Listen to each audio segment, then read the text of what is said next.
కూడా ఇచ్చాడు. దేవుడు స్తోత్రం, హల్లెలూయా. కాబట్టి ఇవన్నీ కూడా ఎందుకు చెప్తానంటే, మనం ఎప్పుడైతే పశ్చాత్తాపం కలిగి ఉంటామో ఖచ్చితంగా దైవికమైనటువంటి దీవెన, దైవికమైన ఆశీర్వాదాన్ని మనం అందరూ కూడా పొందుకున్న వారు ఉంటాము. కాబట్టి పశ్చాత్తాపడాలి.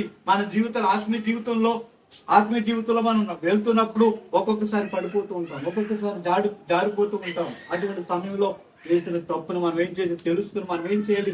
ఒప్పుకోవాలి, దాన్ని విడిచిపెట్టాలి. దేవుని స్తోత్రం కలుగుతుంది కాక.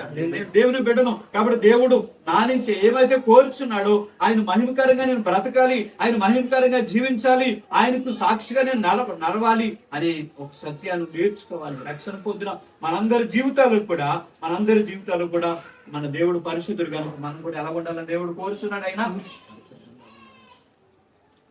రక్షణ పొందిన తర్వాత ఈ లోకం నుంచి వేరయ్యాం. మనం ఈ లోక సంబంధమైనటువంటి అలవాటు నుంచి మనం వేరయ్యి దేవుని కోసము మనం పవిత్రంగా, పరిశుద్ధంగా మనం ఏం చేయాలి?